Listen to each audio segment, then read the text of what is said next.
नमस्कार, मैं हूं रणधीर और आप सबका स्वागत है फिट्स एजुकेशन चैनल पे। हम लोग आज पढ़ने वाले हैं करंट अफेयर का सेट नंबर 3, जो कि झारखंड के जेपीएससी, जेएसएससी, एक्साइज कांस्टेबल और जितने विभिन्न एग्जाम्स होने वाले हैं उसके लिए इंपॉर्टेंट है। तो आज भी 9 से 10 इंपॉर्टेंट करंट अफेयर रहेंगे जो हम कवर करेंगे विथ फुल एनालिसिस के साथ। और अगर आपको इसका पीडीएफ चाहिए तो आप मेरे इस टेलीग्राम लिंक पे ज्वाइन कर सकते हैं। यहाँ पे आपको पीडीएफ्स और लेटेस्ट अपडेट्स मिल जाएंगे। तो बढ़ते हैं अपने आगे।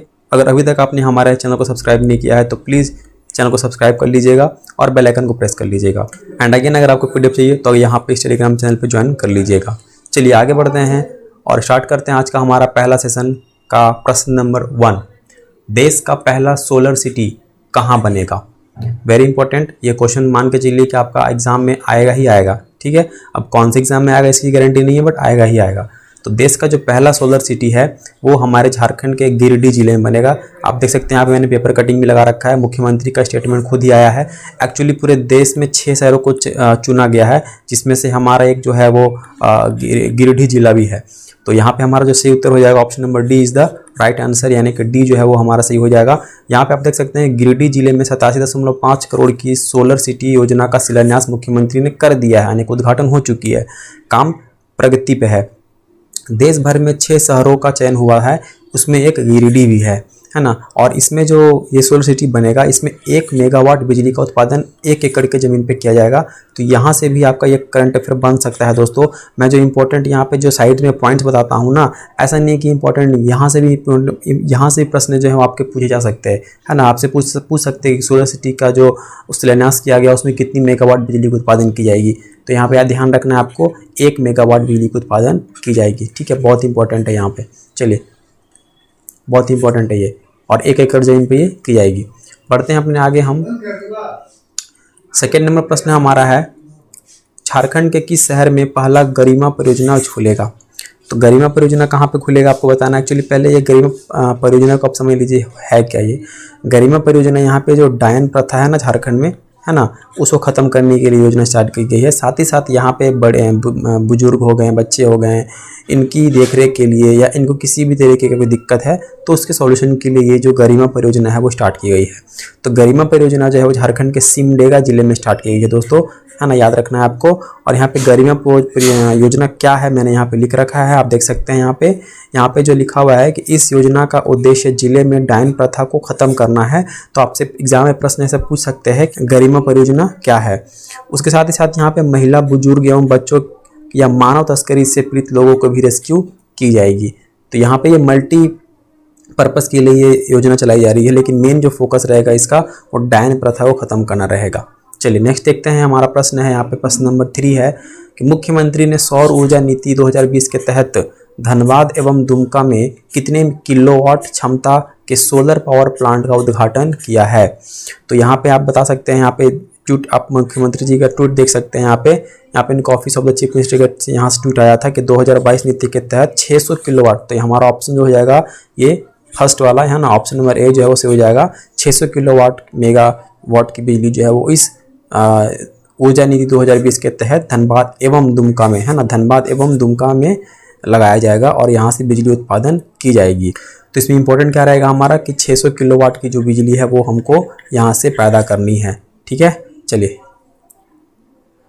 नेक्स्ट हमारा है कि झारखंड के किस खिलाड़ी ने एशिया ओशियाना चैंपियनशिप में सिल्वर मेडल जीता? तो खेल कूद से जो प्रश्न बनते हैं वहाँ से इंपॉर्टेंट हो गया हमारा। तो रांची के सौरभ ने एशिया ओशियाना चैंपियनशिप में जीता सिल्वर। 24 घंटे में दौड़े 245.56 किलोमीटर। तो रांची के कौन है यहाँ पे? सौरभ कुमार, यानी कि ऑप्शन नंबर ए जो है वो सही हो जाएगा हमारा। सौरभ कुमार ने जीता है एशिया ओशियाना चैंपियनशिप में सिल्वर मेडल, है ना। कौन सा मेडल? Silver medal. चलिए यहाँ पे कुछ इंपॉर्टेंट पॉइंट्स हैं, इन्हीं से संबंधित है, देख लेते हैं। वर्तमान में ये वायुसेना में कार्यरत हैं, यानी एयरफोर्स में ये ऑलरेडी जॉब कर रहे हैं दोस्तों। ठीक है, रांची के दीपा टोली के रहने वाले हैं सौरभ। 24 घंटे में 242.56 किलोमीटर की दौड़ पूरी की है। चलिए नेक्स्ट हम देखते हैं। हमारा 5वां प्रश्न है, झारखंड की कौन सी नागपुरी शॉर्ट फिल्म दक्षिण कोरिया के फिल्म फेस्टिवल में चयनित हुई है?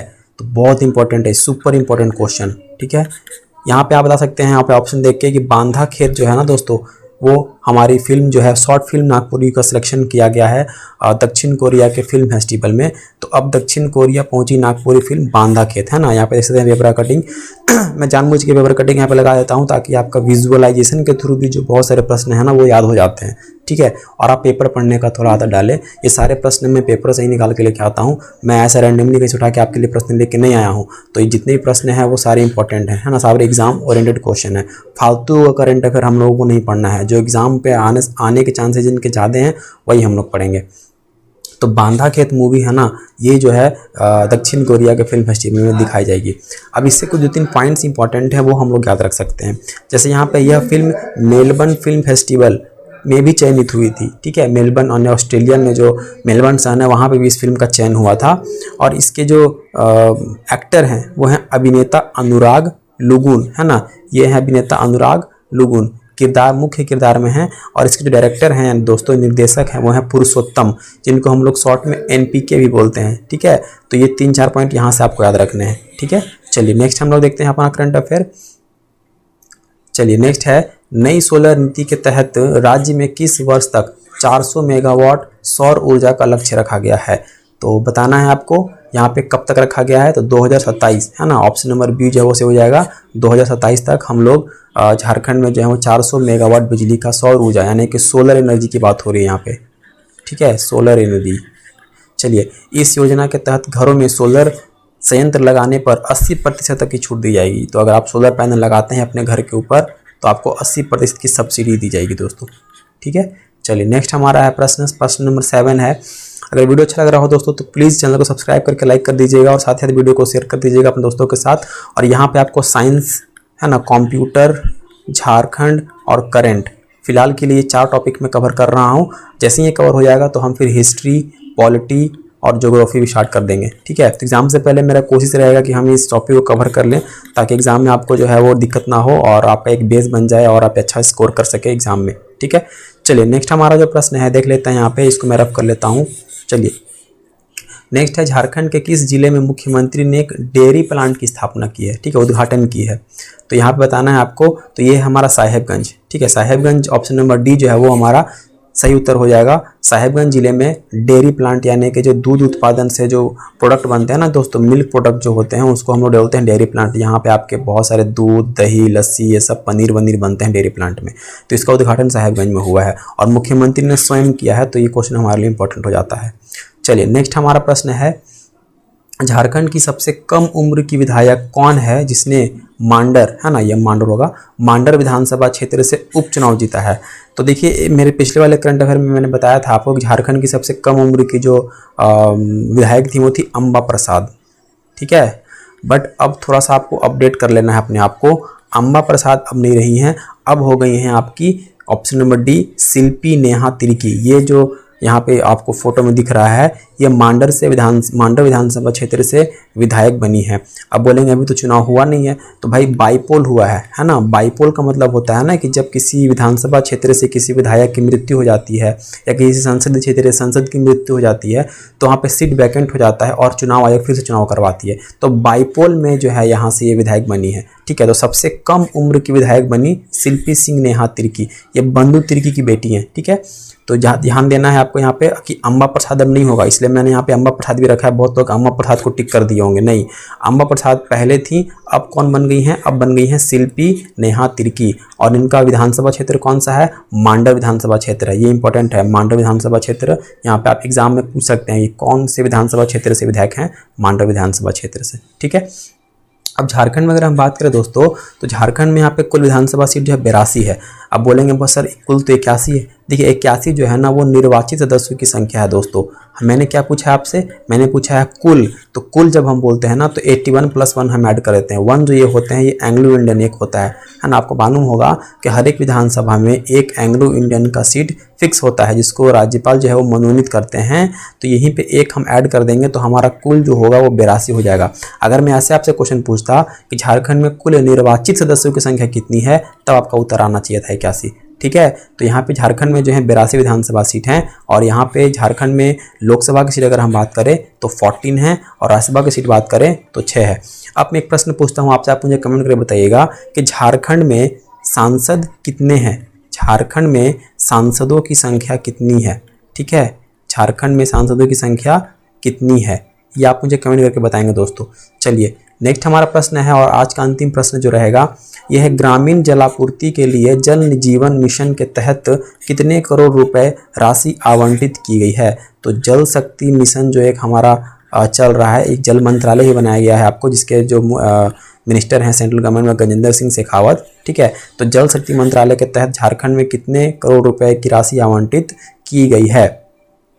तो यहाँ पे ऑप्शन नंबर ए जो है वो सही हो जाएगा दोस्तों, आपको 898.67 करोड़ रुपए की राशि जो है वो आवंटित की गई है। ठीक है, तो अप्रॉक्स में अगर आप वैल्यू एग्जाम में दे सकते हैं आपको कि अप्रॉक्स कितने की राशि आवंटित की गई है, तो आप यहाँ पे टिक कर सकते हैं 900 करोड़। ठीक है, लेकिन आप एक्यूरेट राशि याद रखेंगे क्योंकि एग्जाम में भरोसा नहीं है, कोई भी पूछ सकते हैं वो। और राज्य सरकार ने वर्ष 2024 तक, है ना, याद रखिएगा दोस्तों, 2 साल के बाद यानी कि 2024 तक 61.21 लाख घरों में नल से जल देने का लक्ष्य रखा है। ठीक है, नल से यानी कि घर में जो है वो नल से जल देने का लक्ष्य जो है वो रखा गया है आपको, कब तक, 2024 तक नल से पानी आएगा आपके घर में। ठीक है, देखते हैं ये पूरा हो पाता है कि नहीं। तो ये थे हमारे आज से कुछ इंपॉर्टेंट करंट अफेयर। उम्मीद करता हूँ कि आपको अच्छा लगा हो, और अगर अच्छा लगा हो तो दिल से सब्सक्राइब करके लाइक कर दीजिएगा और बेल आइकन को प्रेस कर दीजिएगा, और मुझे बताइएगा कि आपको सेशन कैसा लग रहा है। अगर आपको अच्छा लग रहा है तो मैं इसे कंटिन्यू करूँगा। ठीक है, साथ ही साथ मैं साइंस के वीडियो डाल रहा हूँ दोस्तों, उसको भी आपको देख के बताना है कि वो आपका सेशन कैसा लग रहा है, ताकि मैं उसमें भी कुछ चेंजेस अगर करना है तो मैं कर दूंगा। अगले वीडियो में, तब तक नमस्कार, थैंक यू सो मच।